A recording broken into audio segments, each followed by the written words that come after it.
There are 1.3 billion people living in China, as compared to 208 million living in the United States. In 1979, the Chinese government decided to implement the one-child policy. The one-child policy states that families living in China can have only one child. The consequences for having more than one child have been pretty severe.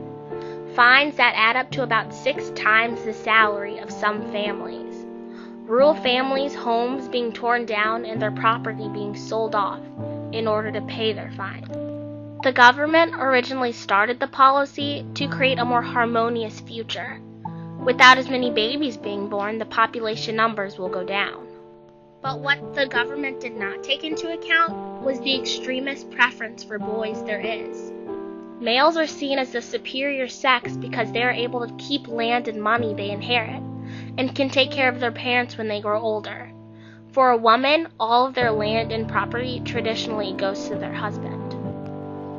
Although it is illegal, baby girls are abandoned all the time. They are left on the streets and in the woods for dead. Infanticide is also legal, but extremely widespread. It is not uncommon to find dead baby girls in a trash can along the streets of smaller farming towns.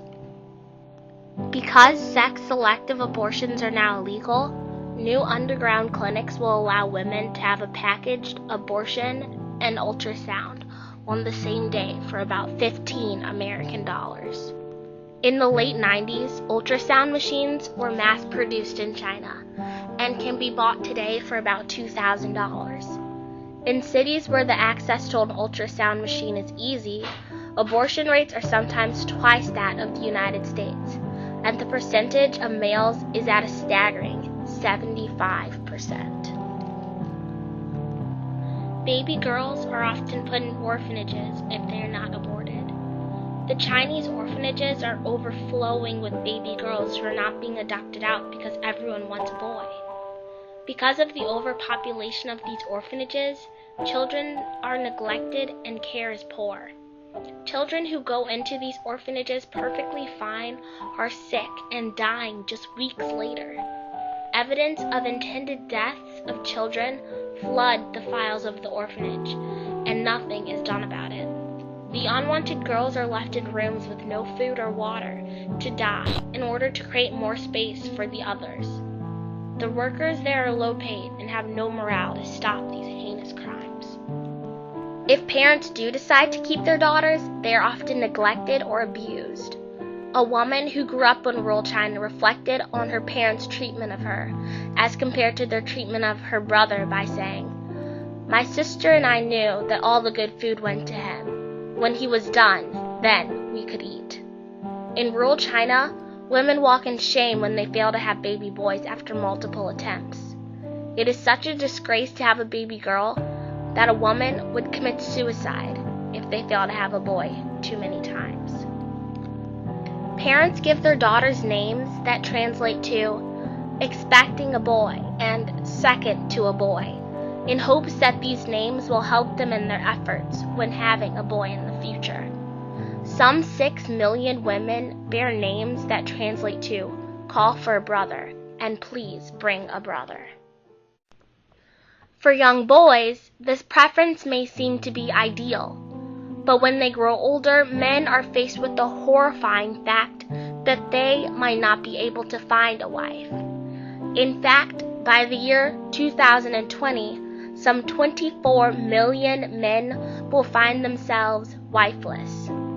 Although this means the staggering numbers of people will eventually drop, a man not being able to carry on his family name is a shame to his ancestors. The Chinese people have a deep belief that there are 3 ways of being disloyal to your ancestors. Not carrying on a family name is worse. This policy is also having unanticipated effects on the older generations of Chinese people. Because fewer children are being born, the average age of a Chinese person is growing older and older. In rural China, where about 70% of the population lives, there is no health care plan, which means the elder Chinese citizens depend on their children to care for them in their old age. But fewer children means there are fewer people to take care of this aging country. Not only are the younger generations smaller in number, they are growing more and more selfish.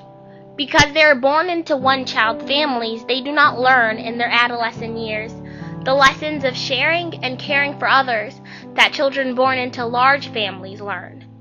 As they grow older, there is an unexpected resistance when it comes to taking care of their older family members. Unconditional love is not a very popular term when it comes to Chinese parents. It comes to no surprise that China, a country rich in tradition, still holds beliefs that started in the dynastic cycle, in its overwhelming preference for boys. Neglect, embarrassment, death are all consequences of being born female in China's society. The one-child policy fuels this extremist tradition by only letting the majority of Chinese families have one baby. Parents go to great lengths to ensure that their single child is going to be male. Gender-specific abortions, infanticide, and abandonment are not above Chinese mothers. The one-child policy is just fueling this cruel mistreatment of baby girls and needs to be stopped.